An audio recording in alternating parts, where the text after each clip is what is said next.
Welcome to Reynolds Brothers Racing. Tonight I want to show you how to install tubeless tire systems. We often get asked, what should I be putting in? Tubes, tubeless, mooses, they all have their advantages. Some are easy to install, others aren't as easy. But tonight I want to show you this particular product. The advantage to this is simply that you're creating a tubeless tire that you can run zero air pressure on your actual main tire. What's happening is you've got an inner bladder, that's this black one right in here, that is filled up to a high pressure that's forcing out this red liner to seal the rim against the tire. You're going to need a few things to be able to do this. Fortunately, the instructions are great that come with it. They're available online. You can watch a YouTube video, or inside the package that you get, there's actually step-by-step instructions. And I suggest that you actually follow them because it does make sense. So what you're going to need to do this tonight is, first of all, you're going to need your rim. Now, we're fortunate to work with a brand new rim. Some of you are going to be putting this on an old rim, so you're going to need to take off the tire. You're going to need to disassemble the bead lock that's on it. You can, if you're doing a rear rim, you can still keep the sprocket, you can still keep your brake rotor on it, and if you're doing a front rim, you can still keep your brake rotor on it. But what you do want to ensure is that the inside of the rim is clean. You may find that after removing your old tire that the inside of this area, there's going to be a black rubber liner. It's going to be very corroded. It's where you're going to have to take a wire wheel or a wire brush, go in at it, clean it off as best as you can, because remember, we need to protect the inner tube that's on the inside here that's sealing the bead, but more importantly, we need to make a good seal against the bead of the rim with the bead of the tire. Some of the tools that you're going to need for this are tire irons. In the instruction that says 3, you'll see that I'll probably use 4 or 5 of them along the way.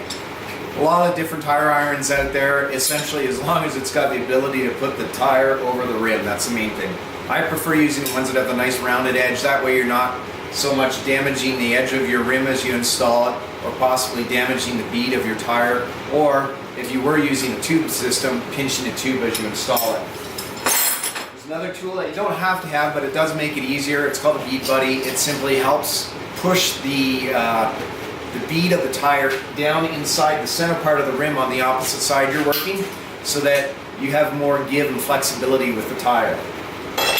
Inside the kit, it includes this tape. It's a butyl tape, and essentially what you're going to do is wrap 3 strands around, and we'll show you that as we proceed forward in the movie. You're going to need some sort of a lubricant. I use WD-40 when I take rims or tires off and on rims.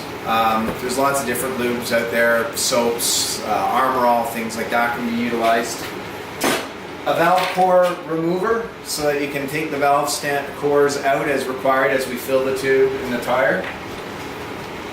A air pressure gauge. You're going to need a 7/16 drill, and a bit and a drill. I use a stepper bit, it's just easier to use. And along in the kit, it's going to include this tool, which you think, what is it? We're going to show you a little later how it's used, but it's a simple installation tool to be able to get the rim down inside the cavity of the tire. You need a water bottle with some sort of a soapy water solution in it. It's like a 20-to-1 mix. That's required as we make our seal on the inner tube against the bead of the tire. In this particular video, because these are nice brand new painted rims, we don't want to scuff them up, we are going to use a rim shield. And all this is doing is just simply going over top, so as we spoon off the tire or spoon on the tire, we're not damaging the black paint that's powder coated onto these rims. And the last thing that you need is just an air pressure gauge. We're going to reach air pressures on the inner tube up to 110 psi, so you need to have that range of availability within the tool itself. And then on the outer, it's going to be anywhere from 0 to 10 psi. The very first part is we need to put a bigger hole in here for the new rim lock, which is also a passageway for air. So it is bigger than what a conventional rim lock hole is. So that's where our drill and drill bit are going to come into play, and we need to drill out one of those holes so that it is 7/16. So I'll do that right now. From here we'll just take a fine piece of sandpaper or an emery cloth and just clean up the edge from where the drill made any filings in that. So now that we have this hole larger than what it typically was, we now need to line up the valve core hole and the rim lock hole with our bladder and our liner. One of the first steps that we need to do with that is disassemble it. So we're going to actually pull the bladder out of the liner, and this way we're going to basically dry fit to determine where do they line up and reassemble back together. Some European model bikes, the valve core and the rim lock are closer together, whereas most Japanese model bikes, they're typically opposite to each other. First application that we need to do with this is lubricate it so that it's not going to interfere once we actually do put the bladder back in and cause any rubbing issues. So it's just a matter of taking whatever that lubrication is. Armor All or WD-40 is great if you can get it in a spray. Works perfect. It's just lubing it. Doesn't have to be really crazy, just enough to give it some slip. And we're going to do the same thing with the inner tube.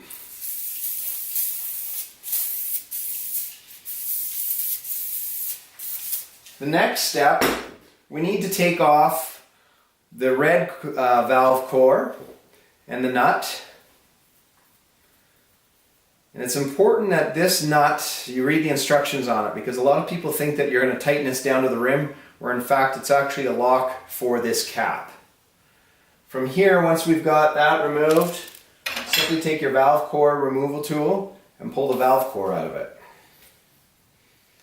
This is just going to aid in collapsing the tube to be able to fit in and around the bead lock. Now that we've got this apart, we're going to line up our components to the actual holes.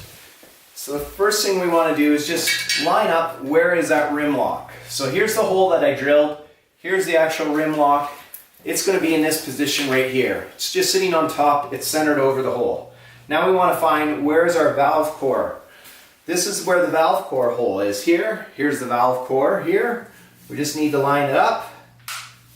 Make sure that it's in the proper position so that when we line and install the red liner and the inner tube, that they're both going to simply go into the proper hole with ease. Okay, so now that we've got our inner tube and our liner cores lined up in the right position, we now need to wrap the tape in the inside. And basically what that's going to do is make sure that they're not going to damage this tube. Remember, this inner liner tube is going to reach PSIs of 100 to 110 PSI. So there's going to be a large chance that if it were up against these metal surfaces, it would just damage the tube. So what we're now going to use is tape that's been supplied into the kit. It's just a rubber tape, and we're going to actually wrap the inside of the tube. If you look at the instructions that it comes with, it's pretty simple. It's telling you to make 3 wraps. The first wrap is in the dead center of the rim. The next wrap is going to be off to the one side, going up to the shoulder of the rim. And then the third wrap will be on the other side along the shoulder. It's a continuous wrap, so as you reach the center, full wrap, then start to slide over to one side, and as that's done, cross over to the other side. And what it's going to do is it's going to build a nice layer of rubber inside this area where this inner liner is actually going to sit and this black rubber tube will be up against. I'm simply going to grab a chair and sit here with it in between my knees and pull it and start moving the rim around and around. Once we have the tape installed, we'll just have to go back to the location that we made the holes in the rim for the valve core and for the rim lock and clean that out.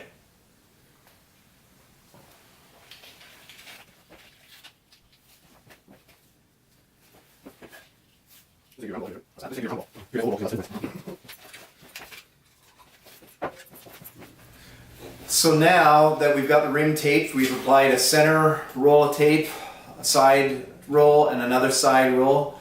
It's made a nice smooth surface in here for that high pressure liner and inner tube to sit down in so that it won't actually get damaged. The next step into this is where we have our rim lock and where our valve core hole is, we need to actually just clean it out so that we can then insert the liner and the valve.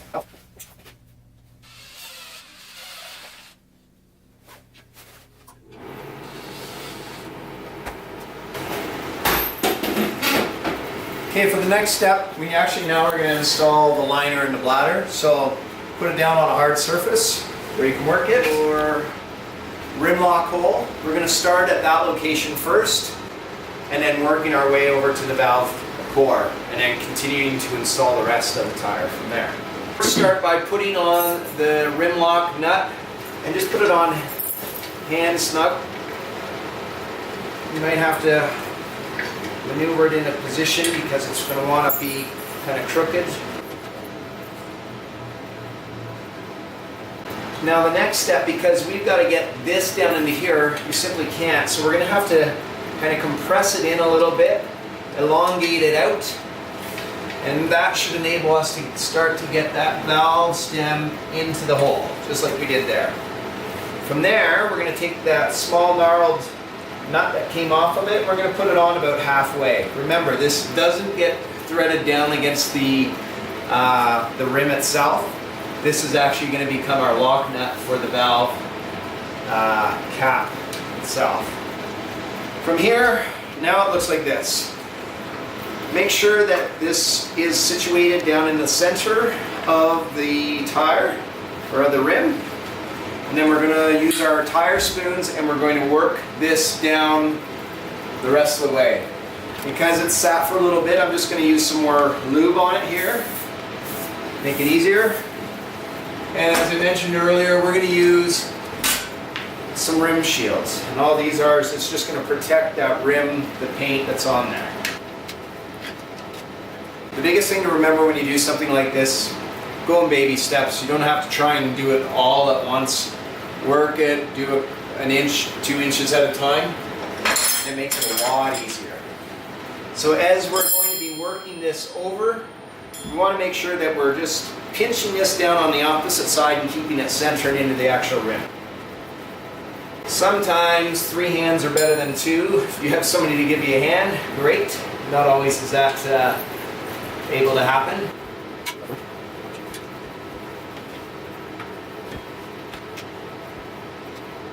Just make sure as you're putting this, you'll see what's happened here is the red liner has come over. As you put this in, I want to make sure that the edge of this isn't going to be pinching the inside too. So you can feel it actually where the inner tube is with your finger, and then just push the spoon in and then slightly pull it back and slide it over. Okay, so now it's loose, but it's centered within it. So we can pull our rim protectors off and just check the location of our rim lock and our valve stem. And they're right in the center, and everything's ready to go for our tire installation. One of the things that they do give us in the kit is a shield. Simply what it is going to do is we're going to be pulling apart the tire, the cavity of the tire itself, and putting the rim down inside so that it's easier for us to spoon the tire on. But one of the things that they gave us is this shield that you can simply put it in here like this. We're going to put our rim up against it, separate out the cavity, and push it into position. That you're using some WD-40 or some sort of lubricant, whatever you have.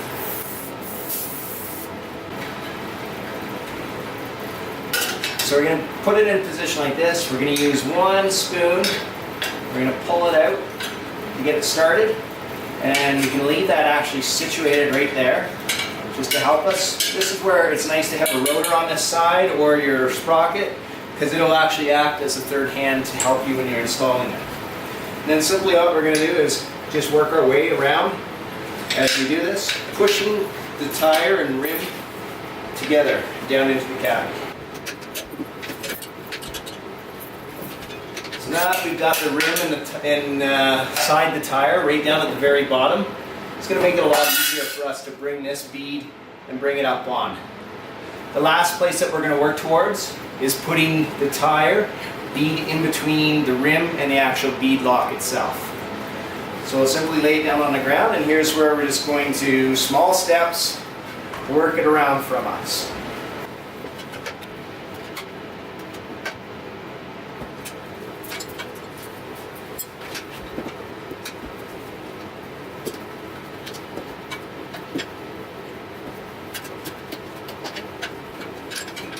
It's at this point where it starts to get a little bit more difficult. As you can see, the tire is now seated around the outside, and we have to stretch this over. This is where if you have a tool like a bead buddy, they simply hook over the spoke. This edge of the bead buddy goes down inside. It helps keep the tire pushed more in towards the center where there's more rim play in here versus being on the outside bead. For sake that not everybody has it, we won't use it. We're simply just going to keep spooning around. Going to use some more lubrication. And again, we'll take some small steps. We'll put a few spoons in here already so they're in place. We don't have to try and fight against it. And we'll just start working our way around the tire.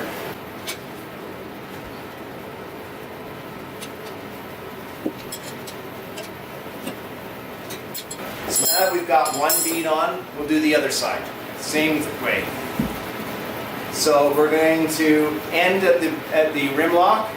We'll start on the opposite side. Again, lube up the bead.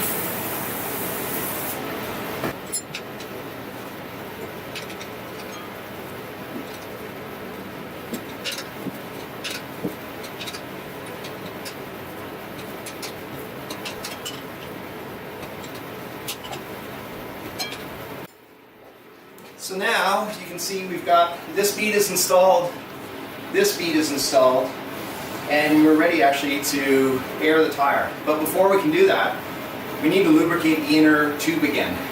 If you read through the instructions, what they suggest is you take some sort of a water bottle, a squeeze bottle, soapy water solution, and then what you're going to do is spray inside this area on both sides. From here, we're simply about every 4 or 5 spokes, we're going to open up that cavity area and just squirt some soapy water into. So you can use your spoons again. Just simply put them down inside. The key to this is you've got to get enough water in there. Don't worry about putting too much water in. You're better to have more water than not enough. Eventually it will evaporate.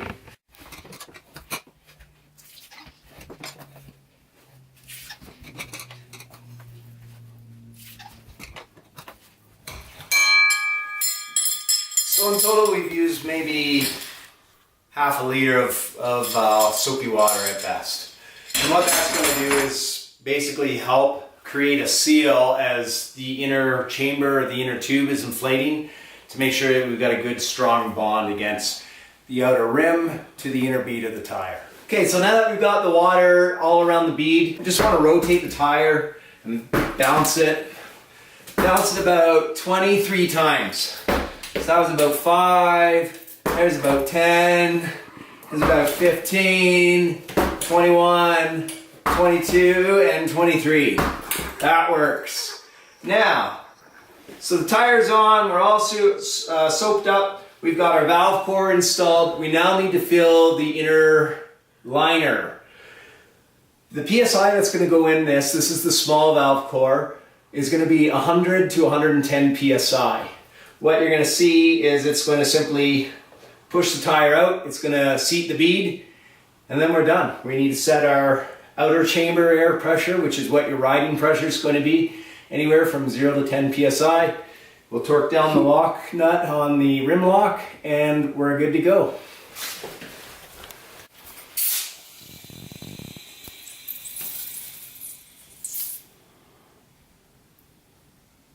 This PSI needs to be between 100 to 110, and this one over here, this is your low pressure, it's going to be from 0 to 10 PSI. And we're basically done. From here you can clean up the rim, get rid of any of the residue from whatever the lubricant is that you've put on there. With the kit, it comes with these decals. So we zoom in on this. Here's the 2 decals I was speaking about. One's the inner liner displaying what the PSI is. Check it before every ride. And then the other one is for your rim lock. Basically what you're adjusting your inner or your outer tire pressure is your riding pressure. There's 2 of each one of those, so they can be placed on both sides. And then you get some cool stickers for your hubs, for your bike, and also along your rims, so you can decal it up and let your friends know that you're running tubeless. So that's it. A few basic tools, a little bit of time, and you've got a great tire system that will keep you away from flats, let you run low PSI and get amazing traction of it. All the tools that you've seen basically should be in everybody's toolkit if you're changing tires. If you don't have them, they're easily obtainable. There's nothing in that we've used tonight that is extremely expensive that you can't change your own tires. And if you do need them, you can grab them right here at Reynolds Brothers Racing, along with the Warp 9 rims, the tires, lots of different tires, and the tubeless system that you've seen installed. Thanks for checking out our video, and hope to see you on the next one.